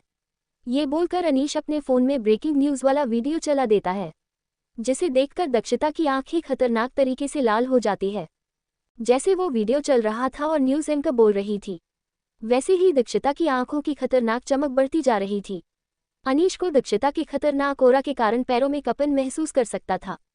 तभी फोन बजाने रिंगटोन आई। दक्षिता ने देखा उसके फोन पर साक्षी की कॉल आ रही थी। तब दक्षिता ने तुरंत उस कॉल को कट कर दिया। फिर कॉल मिलाते हुए बोली, ओल्ड मेहरा मेंशन से दादा दादी को डीएम सोसाइटी ले आओ। अपना फोन रखने की वाली थी, अचानक रुककर बोली, दादा दादी को उनके अलावा कोई भी नहीं आना चाहिए। ये सुनकर उधर से कुछ कहा गया। दक्षिता ने फोन कट कर दिया। फिर दक्षिता ने दूसरे नंबर पर फोन मिलाया। थोड़ी देर में उधर से किसी ने फोन उठाया। उधर से बहुत ही सॉफ्ट सी आवाज आई, दादाजी बोले, गुड़िया कैसी है? यह क्या चल रहा है? इतनी में दक्षिता बात काटते हुए बोली, दादाजी आप चिंता मत कीजिए, मैं आपको सब कुछ बताऊंगी। अभी आपके पास एक कार आएगी, उसमें बैठकर आ जाना, सिर्फ आप दोनों के अलावा कोई भी नहीं आना चाहिए। ये सुनकर दादाजी हाँ में जवाब देते हैं। फिर वो आगे कुछ बोलते दक्षिता अपना फोन रख देती है। फिर दक्षिता अपने फोन में एक मैसेज करती है, कबीर जल्द से जल्द ब्रेकिंग न्यूज़ के पीछे मौजूद लोगों के बारे में पता लगाओ, मुझे एक रिपोर्ट तैयार करके भेजो। ये न्यूज़ एंकर है, उसके काल एक चिट्ठी कुछ ही सेकंड में सोशल मीडिया पर वायरल कर दो। ये सुनकर कबीर का मैसेज आया, यस बॉस। दक्षिता का फोन रखकर अनीश की तरफ देखकर बोली, अब तुम जा सकते हो। ये सुनकर जाने ही वाला था, उसे प्रिंस की मासूम आवाज़ सुनकर रुक गया। प्रिंस मासूमियत से बोला, पगलू भैया आप चिंता मत कीजिए, एंजल सबको पनिशमेंट देगी। ये सुनते ही अनीश अपनी जगह पर जम गया। उसे पगलू भैया के अलावा कुछ भी सुनाई नहीं दिया। इधर दक्षिता के हाथ से भी फोन छूटते बचा। दक्षिता हैरानी से प्रिंस की तरफ देखने लगी। इधर प्रिंस अनीश की पीठ को घूर रहा था। प्रिंस अनीश इतने गुस्से में क्यों है? वो अपना फोन बिस्तर पर रखकर प्रिंस का चेहरा उसे अपनी तरफ करके हाथों में भरकर बोली, क्या हुआ क्यूटी, तुम इतने गुस्से में क्यों हो? दक्षिता की अपनी इतनी सॉफ्ट आवाज़ सुनकर अनीश को दूसरा झटका लगा। अनीश पीछे मुड़कर प्रिंस को कुछ बोलने ही वाला था। प्रिंस की अगली बात सुनकर वह फिर से हैरान हो गया। प्रिंस बोला, एंजल ये पगलू भैया आपको ऐसी बकवास वीडियो दिखा रहे हैं। अगर आपका नाम किसी ने खराब करने की कोशिश की, यह उन्हें पनिशमेंट नहीं दे सकते। आपके किस काम के, इन्हें यहाँ रहने का कोई हक नहीं है। आप चिंता मत करो, एंजल में जल्दी स्ट्रांग बनकर आपको प्रोटेक्ट करूंगा। एक बार फिर दक्षित की धड़कन बढ़ गई। ये सुनकर दक्षिता को कुछ समझ में नहीं आया, तुमको वह क्या समझाए। इधर अनीश ऐसा लगा कोई काबिलियत पर सवाल उठा रहे हैं। अनीश बच्चों की तरह प्रिंस की बढ़ते हुए बोला, मैं दक्षु के लिए सबको पनिशमेंट दे सकता हूँ, लेकिन मैं नहीं चाहता दक्षु के बिना बोले मैं कोई भी काम करूँ। ये सुनकर प्रिंस ने मुंह बनाकर बोला, आप एंजल को दक्षु नहीं बोल सकते, आप उन्हें बॉस बोलो। ये सुन दक्षिता को हैरानी हुई, उसे समझ में नहीं आ रहा था प्रिंस का बिहेवियर आज इतना अजीब क्यों कर रहा है। दक्षिता गौर से प्रिंस का चेहरा देख रही थी। इतने में बाकी सब लोग भी दक्षिता के कमरे के दरवाजे के बाहर आकर खड़े हो गए। दक्षिता सबको देखकर बोली, थोड़ी देर में दादा दादी आने वाले हैं, जल्दी से फ्रेश होकर लिविंग रूम में मिलो। ये सुनकर सब लोग वहां से चले गए। इधर दक्षिता भी प्रिंस के साथ वॉशरूम में चली गई। दक्षिता और प्रिंस ने कपड़े निकालने पर एक साथ शावर लेने लगे। उन दोनों के लिए यह नॉर्मल हो गया था। उन दोनों के मन में एक दूसरे के लिए कुछ भी गलत नहीं था। उन दोनों ने साथ में शावर या अपने कपड़े पहनकर तैयार हो गए। उन दोनों के बीच कोई पर्दा नहीं था, लेकिन अभी तक इनका कोई भी फिजिकल रिलेशन नहीं बना था। प्रिंस और दक्षिता के बीच किसको छोड़कर प्रिंस तो बच्चों की तरह मासूम था। प्रिंस को फिजिकल रिलेशन के बारे में नहीं पता था। वही दक्षिता भी अपने आप से लड़ रही थी। उसने अपने आप से लड़ना बंद किया। एक दूसरे के साथ बिताने के लिए कम ही टाइम मिला था। दक्षिता ने मैसेज डॉक्टर नीना को किया। प्रिंस का हाथ पकड़कर बाहर आते हुए बोली, क्यूटी तुम्हें भूख लगी है ना, चलो तुम्हारा फेवरेट खाना बनाते हैं। ये सुनते ही प्रिंस खुश हो गया। वह बच्चों की तरह दक्षिता के साथ चलने लगा। दक्षिता ने प्रिंस की कलाई को संभाल कर पकड़ा हुआ था। दक्षिता कभी भी प्रिंस के घाव ठीक नहीं हुए थे। उसके हाथों के छाले अभी भी वैसे ही थे। प्रिंस ने अपने हाथों को दोबारा से घायल कर लिया था, जिस वजह से अब जाकर थोड़े घाव भरने शुरू हुए थे। ओल्ड मेहरा मैंशन में जब बाहर एक गाड़ी आकर रुकी, सब लोग हैरान हो गए। जब दादाजी ने दक्षिता से बात की तब उन्हें नहीं पता था उधर से दक्षिता ने क्या कहा, लेकिन दादाजी ने भी उन सब लोगों को कुछ नहीं बताया। दादी माँ सब लोगों के साथ क्यूरियोसिटी दादाजी को घूर रहे थे, लेकिन दादाजी ने अपनी क्यूट सी वाइफ का हाथ पकड़कर अपने रूम में चले गए। थोड़ी देर बाद दादाजी और दादी माँ अपने रूम से तैयार होकर निकले। दादी थोड़ी खुश लग रही थी। उन सब लोगों को समझ में नहीं आ रहा था दक्षिता ने ऐसा क्या कहा, ये लोग इतने खुश हैं। तभी एंट्रेंस की तरफ से एक काले कपड़े पहने बॉडीगार्ड अंदर आया। बोला, बॉस मिस ने आपके लिए गाड़ी भेजी है। ये सुनकर दादा दादी एक दूसरे का हाथ पकड़कर बाहर की तरफ जाने लगे। तभी साक्षी जल्दी दादी माँ का हाथ पकड़कर बोली, माँ आप कहाँ जा रही है। ये सुनकर दादी माँ ने अपनी आंखों में उदासी के साथ साक्षी को देखते हुए कहा, हमें गुड़िया ने बुलाया है, हम वहीं जा रहे। ये सुनकर साक्षी की आंखें नम हो गई। साक्षी भी अपनी बेटी मिलने जाना चाहती थी। साक्षी अच्छी तरह से जानती थी दक्षिता ने साफ मना किया है। तभी दादा दादी बिना उन लोगों को बताए जा रहे हैं। अभी नीलम मुंह बनाकर दक्षिता को कोसते हुए कहा, दक्षिता अपने आप को क्या समझती है, उसने हम लोगों को ना बुलाकर सिर्फ आपको बुलाया है। ये करके साबित क्या करना चाहती है, हम उसके कुछ नहीं लगते, हमें भी बुरा लग रहा है। उसके बारे में न्यूज़ देखकर वो हमें अपना नहीं मानती। वही कोमोलिका और कामना दोनों माँ बेटी के चेहरे पर एक शातिर मुस्कान थी, लेकिन विजय शर्मा बिना किसी एक्सप्रेशन के बैठा पता नहीं किस सोच में डूबा हुआ था। साक्षी ने दादी का घर छोड़ दिया। दादा दादी वहां से चले गए। साक्षी रोते हुए दौड़कर अपने रूम में चली गई। वही विजय शर्मा भी बिना किसी एक्सप्रेशन के उठा, साक्षी के पीछे चला गया। उन सब लोगों के जाते ही नीलिमा जोर जोर से दक्षिता को गालियां देने लगी। वही पुष्कर भी नीलिमा को शांत कराते हुए दक्षिता को कोस रहा था। यही कामना और कोमोलिका को उम्मीद थी। अब दक्षिता उनकी चाल का कोई भी जवाब नहीं दे पाएगी। शायद दक्षिता मेहरा म्यूजिक इंडस्ट्री छोड़ना चाहती है, इस वजह दादा दादामा को वहां पर बुलाया है। ये सोचकर वह दोनों बहुत खुश थी। इधर दादा दादी को लेकर रोल्स रॉयस अपनी स्पीड से डीएम सोसाइटी की ओर जा रही थी। वही दादा दादी रास्ते को गौर से देख रहे थे। अगर कभी उनका गुड़िया से मिलने का मन हुआ, वह लोग खुद भी दक्षिता से मिलने जा सकते हैं। यही सोचकर वह दोनों रास्ते पर ध्यान से देख रहे थे। 1 घंटे के बाद उनकी रोल्स रॉय व्हाइट मैंशन के बाहर आकर रुकी। दादा दादी एक दूसरे को सहारा देते हुए मैंशन को चारों ओर से देखते हुए अंदर की ओर जाने लगे। दादा दादी को सभी रिस्पेक्ट दे रहे थे। कोई भी दादा दादी को रोकने की, उनकी सिक्योरिटी के लिए चेक करने की कोशिश नहीं कर रहा था। सब लोग दादा दादी के बारे में अच्छी तरह जानते थे। दादी ने कसकर दादाजी के हाथ को पकड़ते हुए कहा, सुनो देखो, हमारी गुड़िया ने अपने सपनों को पूरा करने के लिए सपनों का महल तैयार किया है। बचपन में गुड़िया बताती थी, बिल्कुल वैसा ही मैंशन बना है। ये सुन दादाजी भी मैंशन को गौर से देखकर बोले, हाँ तुम सही बोल रही हो जान, हमारी गुड़िया ने हमसे अपना सपना न पूरा करवाकर खुद से अपना सपना पूरा किया। कितनी जल्दी हमारी गुड़िया में मैच्योर गई, वरना 20 साल में की उम्र में लड़कियां बॉयफ्रेंड के चक्कर में, कॉलेज के चक्कर में घूम रहती हैं। हमारी गुड़िया इतनी मैच्योर हो गई, वो मेहरा म्यूजिक इंडस्ट्री के साथ साथ अपने सपनों को भी पूरा कर रही है। मुझे यहाँ तक भी शक है हमारी गुड़िया की पहचान कोई सिंपल नहीं हो सकती। यह जरूर हमारी गुड़िया ने कुछ ऐसा किया जिसे हम लोगों को गर्व हो। ये सुनकर दादी हैरानी से दादाजी को देखते हुए बोली, तुम्हें कैसे पता? ये सुनकर दादाजी बोले, जान, कभी तुमने हमारी गुड़िया के आसपास के ओरा को नोटिस किया है? उसे देखकर लगता है जैसे वह किसी कामयाब इंसान के चारों ओरा है। उसे ऐसे ही नहीं बनाया जा सकता। उसके लिए इंसान को कड़ी मेहनत करनी पड़ती है, अपने दम पर कुछ करके दिखाना पड़ता है, तभी हमारा ओरा सबसे अलग होता है। ये सुनकर दादी ने अपने पति का एक चेहरा याद करती है। उन्हें भी ऐसा लगता है जैसे उनकी पोती में अकेलेपन का दर्द ही नहीं और संघर्ष कभी दर्द सहन किया है। वो लोग व्हाइट के एंट्रेंस से अंदर आ जाते हैं। व्हाइट मैंशन के अंदर का इंटीरियर देख दादा दादी हैरान थे। ओल्ड मेहरा मैंशन भी बहुत ही खूबसूरत था, लेकिन इसके आगे वह कुछ भी नहीं था। दादा दादी धीरे से चलकर लिविंग रूम में जाते हैं। लिविंग रूम में कुछ लोग बैठे एक दूसरे से बात कर रहे थे। जैसे ही उन्हें दादा दादी अंदर की ओर दिखे, वह सब लोग दादा दादी की तरफ आ गए। दादी ने देखा एक उनकी दूसरी पोती कीर्ति है, उसके साथ ही कुछ बच्चे भी खड़े हैं। उनके बारे में दादा दादी कुछ भी नहीं जानते थे। तभी कीर्ति आगे बढ़कर दादा दादी के गले मिली, फिर सबको इंट्रोड्यूस करवाकर दादा दादी को बनाती है। ये लोग दक्षिता के दोस्त और कलीग हैं। वही सब लोग दादी दादाजी को अच्छी तरह जानते थे, जिसे सुनकर दादा दाद खुश हो जाते हैं। दादा दादी अपने तजुर्बे से बता सकते थे, ये बच्चे सारे ही ईमानदार हैं। उनके मन में कोई भी बेईमानी का संकेत नहीं था। वह लोग सब बच्चों की आंखों में सच्चाई देख सकते थे। सबसे बड़ा निश्चय कीर्ति, अनीश फिर भावेश अरे थे। दादा दादी को कीर्ति लिविंग रूम में मौजूद हो सकती है, उन्हें पानी और स्नैक्स सर्व करती है। सभी सर्वेंट भी लाइन लगाकर दादा दादी के आसपास खड़े हो गए। अगर उन्हें किसी चीज की जरूरत हो, दादा दादी जी भी इधर उधर देखते हुए बोले, गुड़िया कहाँ है? इस ब्रेकिंग न्यूज से परेशान नहीं है ना? ये सुनकर सब लोग एक साथ अपना सर घुमाकर एक दिशा में देखने लगते हैं। दादा दादी भी उसी दिशा में देखते हैं। उन्हें किसी के खिलखिलाकर हंसने की आवाज आ रही थी, जिसे सुनते ही तरह दादी दादा समझ गए यह आवाज उनकी गुड़िया की है। दादा दादी की आंखों से अचानक 2 बूंद आंसू उनके हाथों पर गिर गई। उन्हें कभी भी उनकी गुड़िया की हंसी इतनी मीठी होने की उम्मीद नहीं की थी। अचानक दक्षिता दौड़ते हुए अपने हाथ में कुछ लेकर किचन से बाहर निकली।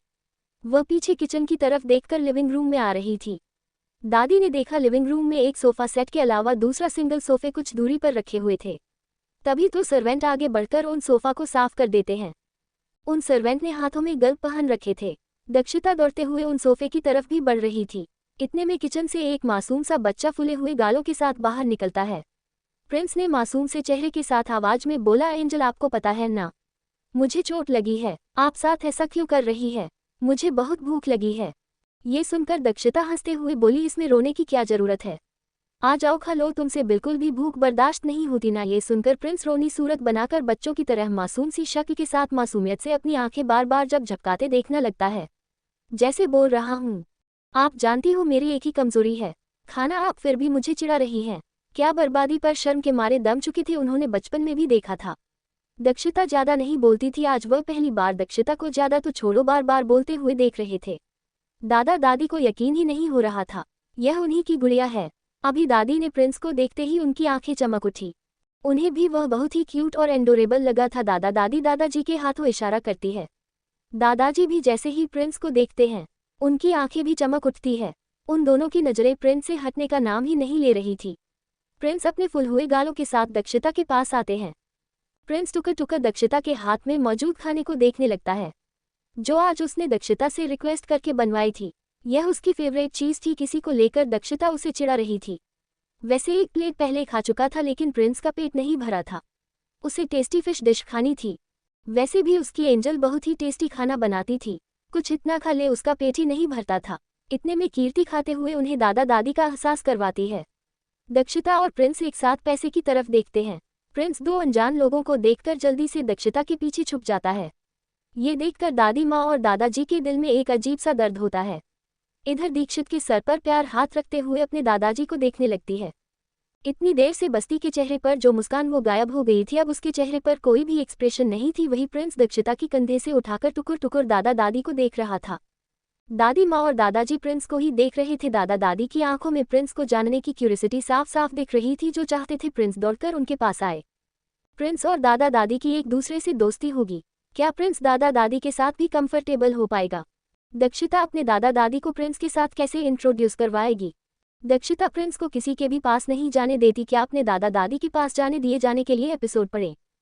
Hello readers, like comment share and follow me. आप लोग कमेंट बहुत कम करते हो, प्लीज यार कमेंट कर दिया करो। चैप्टर पसंद आए CH55 आपके मासूम गुड़िया जलकुकड़ी है। Old Mehra mention. साक्षी का रूम में साक्षी बिस्तर पर बैठी अपने घुटनों में चेहरा छुपा कर रो रही थी। उसके सामने बैठा विजय साक्षी का सर सहला रहा था। विजय के चेहरे और आंखों में कोई भी इमोशन नहीं था। वो क्या सोच रहा था? विजय को देखकर हमेशा यही लगता, यह इंसान दिखावा करने में भरोसा नहीं रखता। ये बहुत ही डेंजरस इंसान है। हम इंसान के इमोशन को पढ़ पाए, हमें उससे कम खतरा होता है। इमोशनलेस इंसान से ज्यादा खतरा होता है। साक्षी और दक्षिता को नहीं पता है यह इंसान उनकी जिंदगी में क्या तूफान लाने वाला है। दोनों माँ बेटी को बर्बाद कर सकता है। इसके बहुत सारे राज हैं जिनके बारे में यह अपने एक हाथ से दूसरे हाथ को भी नहीं बताता। यह हमेशा ऐसे दिखाता जैसे इसे किसी चीज से फर्क नहीं पड़ता। साक्षी को छोड़कर और साक्षी से जुड़े लोगों की परवाह करता है। असल में विजय के दिमाग में क्या सोचता है यह कोई भी नहीं बता सकता।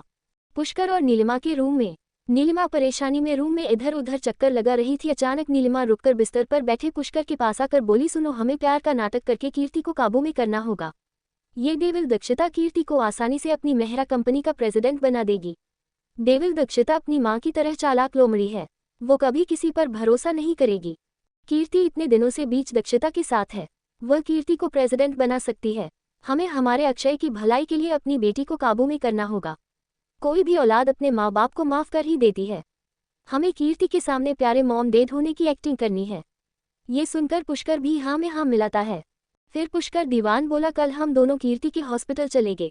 ये सुनकर नीलिमा भी एक्साइटेड हो जाती है। फिर क्लोजेट रूम के अंदर मौजूद लॉकर रूम से कुछ निकालते हुए बोली, कीर्ति को हम ये दिखाएंगे, वह जरूर हमारे झांसे में आ जाएगी।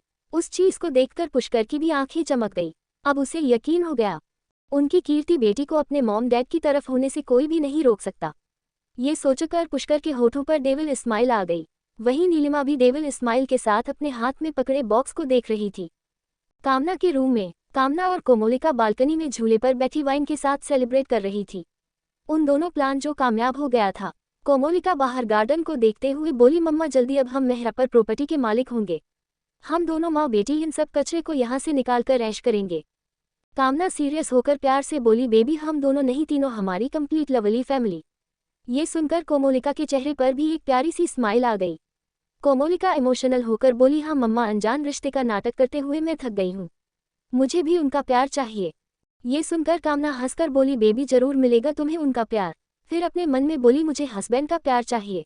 ये बोलकर दोनों माँ बेटी एक दूसरे को ताली देकर हंसने के बाद वाइन का सिप लेते हुए बोली, मम्मा ये वाइन बहुत ही अच्छी है, लेकिन आपको मिली कहाँ से? ये सुनकर कामना जोर से हंसते हुए बोली, बेबी यह मैंने बूढ़े और बुढ़िया के कमरे से चुराई है। उन लोगों को पुरानी वाइन कलेक्शन रखने का शौक है। कोमोलिका भी जोर से हंसते हुए बोली, मम्मा आप वहाँ से 2 बोतल और चुरा लेना। मैं जब मेहरा कंपनी की प्रेसिडेंट बन जाऊंगी तब अपने दोस्तों को इसी वाइन के साथ ट्रीट दूंगी, इस बिलियनियर नेटवर्थ की प्रॉपर्टी को हासिल करने के सेलिब्रेशन में। कामना कोमोलिका के कंधे को थपथपाते बोली, मल्लिका बेटा, मेहरा प्रॉपर्टी हमारी हो जाए, मैं बूढ़े और बुढ़िया दीवान फैमिली के कचरे के साथ निकाल दूंगी। पुरानी वाइन का पूरा कलेक्शन 100 बोतल का है। मेरा बच्चा तुम चिंता मत करो, फ्रेंड्स को मेहरा मेंशन में सेव के अच्छा खाना और पुरानी वाइन के साथ अच्छे से ट्रीट देना, हमारे बिलियनियर बनने का सेलिब्रेशन करना। ये सुनकर कोमोलिका भी हाँ में सिर हिलाकर बोली, मम्मा आप बेस्ट हो, मैं कितना छोटा सोच रही थी। हमें एक बड़ी सी पार्टी ऑर्गेनाइज करनी चाहिए, लग्जरियस मेहरा मेंशन में बड़े सेलिब्रिटी और बिजनेसमैन को बुलाना चाहिए। ये सुनकर कामना बोली, ये मेहरा मेंशन अच्छा है, उस डीएम सोसाइटी के व्हाइट मेंशन के आगे कुछ नहीं है। व्हाइट मेंशन डीएम का ना होकर बीच दक्षिता का होता, हम वो भी उससे छीन लेते। ये सुनकर कोमोलिका की आंखें चमकने लगी। कोमोलिका एक्साइटमेंट में बोली, मम्मा सच में व्हाइट में इतना अच्छा है क्या? एक बार मैं भी देखना चाहूंगी। एक बार जब डीएम से दोस्ती हो जाएगी मैं उसे खूबसूरती के जाल में फंसा लूंगी। वैसे भी उसे लड़कियां पसंद है, अपने फायदे के लिए मैं उसे सेड्यूस तो कर ही सकती हूँ। कामना हंसकर बोली, तुम्हें कौन से उससे शादी करनी है? फिर वो दोनों एक दूसरे के साथ वाइन एंजॉय करने लगती है। लेकिन इन दोनों को यह नहीं पता था उनकी यह चाल क्या मुसीबत लाने वाली है। ये सेलिब्रेशन दोनों माँ बेटी को बहुत महंगा पड़ने वाला है। रूम के बाहर कमरे के दरवाजे के पास खड़ा विजय दोनों माँ बेटी की सारी बातें सुन रहा था। DM society, white mention, living room में प्रिंस अलाथी पालथी मारकर सोफे पर बैठा था। दादी अपने हाथों से प्रिंस को सैमन फिश खिला रही थी। वही प्रिंस बच्चों की तरह बड़े चाव से प्लेट में मौजूद फिश की डिश को घुरते हुए जल्दी से खा रहा था। प्रिंस को देखकर लग रहा था जैसे उसे डर हो कोई उसकी फिश छीनकर ना ले जाए। प्रिंस को इस तरह देखकर सबके मुंह हैरानी से खुले हुए थे। सब लोग सोच रहे थे, ये लड़का मामूली सी फिश की डिश को लेकर पॉजिटिव कैसे हो सकता है। जो लड़का अपनी एंजल को एक सेकंड के लिए अकेला नहीं छोड़ रहा था। अचानक वो अजनबी दादी के पास बैठकर आराम से फिश खा रहा था, वह भी दादी के हाथों से। इधर थोड़ी दूर पर बैठी दक्षिता जलन के मारे दादी और उस प्लेट में मौजूद फिश की डिश को घूर रही थी। उसे अब ऐसे लग रहा था आज उसे यह फिश बनानी ही नहीं चाहिए थी। दादा दादी के जाने के बाद या कल फिश बनानी चाहिए थी, जिसे प्रिंस कभी भी दादी के पास नहीं जाता। अब दक्षिता को ऐसा लग रहा था वह अब कुछ भी नहीं कर सकती। वो दूर बैठकर जलने के अलावा वह अपनी दादी को भी कुछ नहीं बोल सकती थी। प्रिंस को कुछ बोलना दूर दक्षिता सोच भी नहीं सकती थी। उसकी लाइफ के सबसे दो इम्पोर्टेंट इंसान एक दूसरे के साथ वक्त बिता रहे थे। उसे बहुत जलन हो रही थी। वो ना दादी के हाथ से खाना खा पा रही थी, ना उसके प्यारे क्यूटी अटेंशन मिल रहा था। दक्षिता को इस बात तसल्ली थी, फिश की डिश खत्म होगी, प्रिंस दादी को बिल्कुल ही इग्नोर कर देगा। दक्षिता का चेहरा हर पल के साथ काला बढ़ता जा रहा था। दादाजी भी जलन के मारे अपनी वाइफ को देख रहे थे। वह भी इस क्यूट से बच्चे के साथ टाइम बिताना चाहते थे। उनकी वाइफ बड़ी समझदार निकली, जो क्यूट बच्चे की कमजोरी को अपने हाथ में ले लिया। दादाजी सोचा थोड़ी देर पहले क्या हुआ था। थोड़ी देर पहले जब दक्षिता प्रिंस को चिढ़ा रही थी, तब दादा दादी दक्षिता का ये रूप देखकर हैरान थे। लेकिन उन लोगों के लिए दक्षिता के बिहेवियर से ज्यादा इम्पोर्टेंट मासूम क्यूट सा बच्चा हो गया था, जो उनकी पोती गुड़िया के पीछे अपनी गर्ल फुलाया आ रहा था। जब प्रिंस की नज़र लिविंग रूम में बैठे दादा दादी पर पड़ी, प्रिंस अजनबी लोगों को देखकर डर गया। दक्षिता के पीछे छुप गया। दक्षिता ने कोल्ड टोन में अपने दादा दादी को हेलो कहा, कुछ दूर मौजूद रेस्टिंग चेयर पर जाकर बैठ गई। फिर दक्षिता ने अपने हाथ में मौजूद फिश की प्लेट को अपने सामने पड़ी छोटी सी कॉफी टेबल पर रख दिया। वही प्रिंस फिश प्लेट को घूर रहा था। अचानक दादी माँ के दिमाग में एक आइडिया आया। तभी दादी की नज़र प्रिंस के हाथों पर पड़ी। उसके हाथों में बैंडेज देखकर दादी ने पूछा, क्या हुआ? तब कीर्ति ने उन्हें बताया।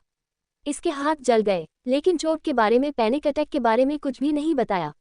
दक्षिता के इमोशन ब्रेकडाउन और ब्रेन डेड की सिचुएशन के बारे में भी बताना पड़ता।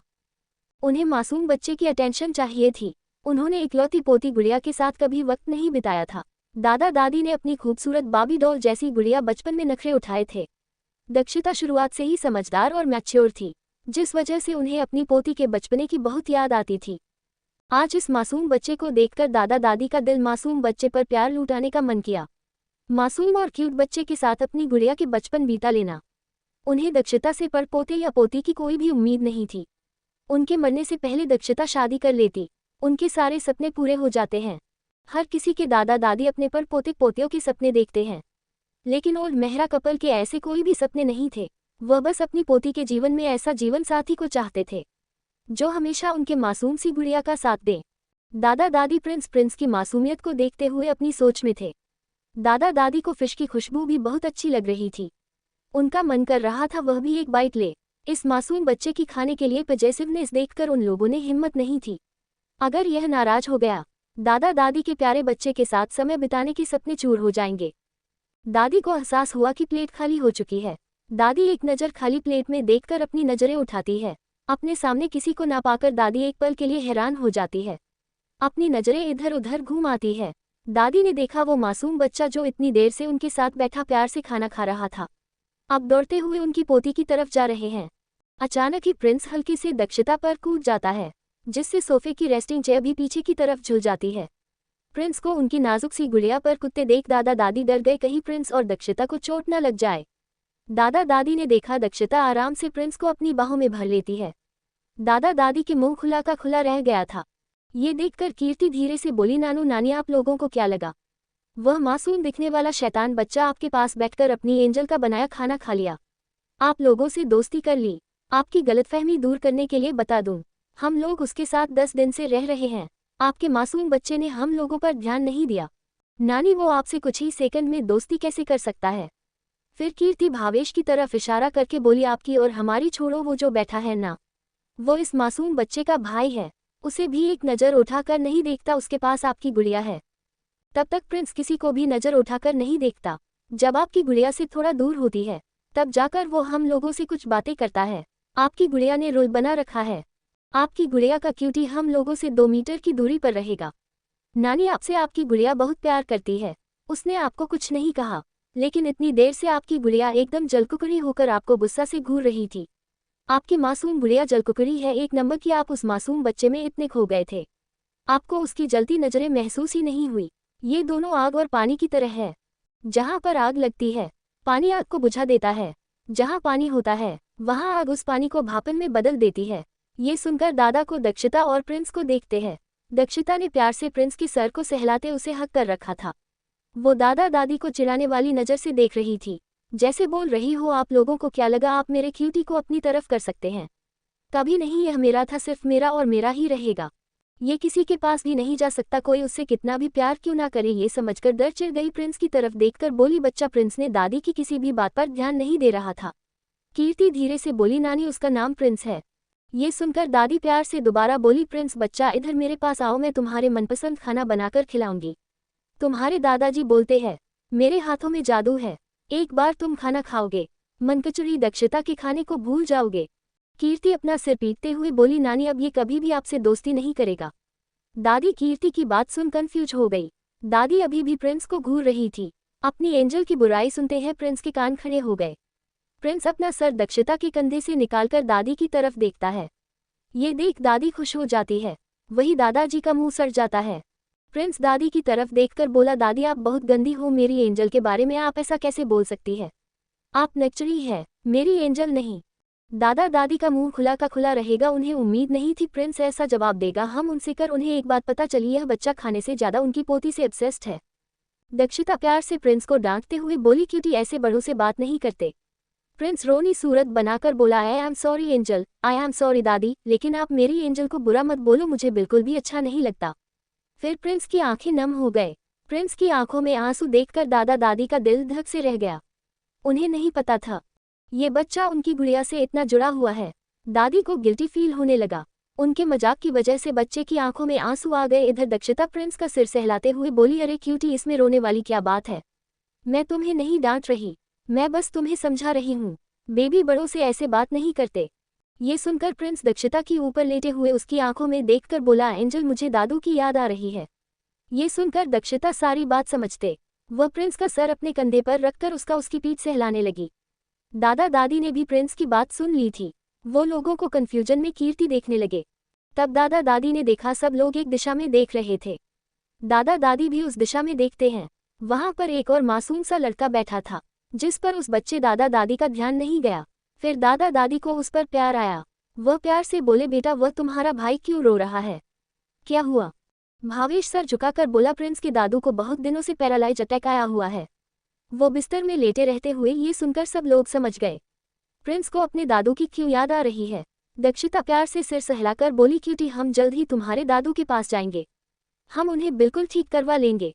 ये सुनकर प्रिंस दक्षिता का चेहरा अपने हाथों में भरकर बोला सच्ची एंजल। ये सुनकर दक्षिता अपनी पलकें झुका देती है। प्रिंस कसकर दक्षिता से लिपट जाता है। इधर दादाजी मुंह फुलाकर बोले गुड़िया तुम अपनी क्यूटी को मुझसे नहीं मिलोगी, आपकी दादी ने इसे प्यार कर लिया, मुझे भी इससे मिलना है। ये सुनकर दक्षिता प्रिंस की सिर सहलाते हुए बोली क्यूटी दादाजी से भी मिल लो। ये सुनकर प्रिंस दक्षिता की आंखों में देखते हुए एंजल यह आपके दादू दादी है क्या? दक्षिता हाँ में सिर हिलाती है। प्रिंस मुड़कर दादा दादी की तरफ देखकर बोला हेलो दादू दादी, मैं हूँ प्रिंस और एंजल का क्यूटी। प्रिंस का मासूमियत भरा इंट्रोडक्शन सुनकर दादा दादी के चेहरे पर स्माइल आ गई। अब बूढ़ा कपल इंतजार करने लगे, शायद प्रिंस उनके पास आकर बैठेगा। लेकिन प्रिंस दोबारा से जब दक्षिता के कंधे में सर छुपाकर उसे हक कर लिया। ये देखकर दक्षिता धीरे से बोली दादू ये किसी से ज्यादा बात नहीं करता, सिर्फ मुझे और भाभी को छोड़कर। दादा दादी दक्षिता और प्रिंस की तरफ देखते हैं, फिर बाकी सब लोगों की तरफ। सबके चेहरे उतरे देख समझ गए ये लोग भी मासूम बच्चे के साथ वक्त बिताने के लिए तरस रहे हैं। ये लोग रात दिन इसके पास रहने के बाद भी इसके साथ वक्त नहीं बिता पाते। ये सोचकर दादू दादी एक दूसरे को देखकर एक दूसरे से वादा करते हैं वह जल्द ही प्रिंस के साथ दोस्ती करके उसके साथ मस्ती करेंगे। दक्षिता उन्हें प्रिंस से दूर नहीं रह पाएगी। अब उन्हें घर का पता भी मिल गया, यहाँ की सिक्योरिटी उन्हें अंदर आने से नहीं रोक सकती। इधर दादाजी थोड़ी नर्वसनेस के साथ बोले गुड़िया तुमने ब्रेकिंग न्यूज़ देख ली होगी। ये सुनकर दक्षिता हाँ में सर हिलाते हुए बोली दादू आप चिंता मत कीजिए, 1 घंटे के अंदर आपको उस ब्रेकिंग न्यूज़ की उल्टी न्यूज़ मिलेगी। मैं आपकी मेहनत से खड़ी गई मेहरा कंपनी को इस तरह डूबने नहीं दूंगी और ना ही किसी गलत हाथों में जाने दूंगी। ये सुनकर दादाजी हैरानी से दक्षिता की तरफ देखने लगी। फिर दादाजी को याद आया उनकी इस मासूम सी गुड़िया जैसी पोती की कोई मिस्टीरियस आइडेंटिटी भी है। इसलिए उन्होंने राहत की सांस लेते हुए बोले, अगर मेरी गुड़िया तुम संभाल सकती हो, मुझे बता देना, मैं इस मामले को सुलझा लूंगा। तुम्हारे दादू ने भले ही बिजनेस इंडस्ट्री छोड़ी है, लेकिन तुम्हारे दादू के कनेक्शन अभी भी उतने ही अच्छे हैं जितने पहले, और 40 साल तक इस इंडस्ट्री में काम करने के बाद तुम्हारे दादू ने इतने कनेक्शन बनाए हैं, वह तुम्हारे लिए कुछ भी कर सकते हैं। ये सुनकर दक्षिता बोली, दादू अगर मुझे आपकी ज़रूरत होगी मैं ज़रूर आपसे हेल्प लूंगी, आप चिंता मत कीजिए, मैं ये प्रॉब्लम खुद ही ठीक कर लूंगी। दक्षिता ने अपनी गर्दन झुकाकर देखा, प्रिंस सो चुका है। ये देखकर दक्षिता ना में सिर हिलाती है। प्रिंस जल्दी ही 4 बजे उठ गया था। जहाँ तक दक्षिता को याद है, रात को भी प्रिंस ठीक से सोया नहीं था। ये याद आते ही दक्षिता प्यार से प्रिंस का सिर सहलाती है, फिर प्रिंस की पीठ थपथपाते रहती है। दक्षिता को इस तरह स्माइल करते देख सब कंफ्यूज हो जाते हैं। दक्षिता अपना सर उठाती है, अपने दादा दादी को कंफ्यूजन में देखकर बिना किसी एक्सप्रेशन के बोली, पता नहीं क्यूटी को कल से क्या हो गया है। सुबह 4 बजे से उठा, एक्सरसाइज की तैयारी कर रहा है, रात को भी ठीक से नहीं सोया, पता नहीं किस कारण सस्त्रांग बनने का भूत सवार हो गया है। दक्षिता मेहरा इंडस्ट्री की शेयर बचाने के लिए उस ब्रेकिंग न्यूज़ को कैसे पलटेगी? क्या दादा दादू प्रिंस से दोस्ती कर पाएंगे? क्या दक्षिता जान पाएगी प्रिंस किसके लिए स्ट्रांग क्यों बनना चाहता है? Hello readers, like comment share and follow me. Please comment कर दिया करोड़ों को सभी लोग, कहीं जाओ मत। ये तक स्टोरी सुन लिए हो तो एक प्यारा सा कमेंट कर दो और लाइक शेयर सब्सक्राइब भी कर दीजिए आप लोग। आगे की स्टोरी नेक्स्ट पार्ट में। तब तक के लिए बाय, टेक केयर।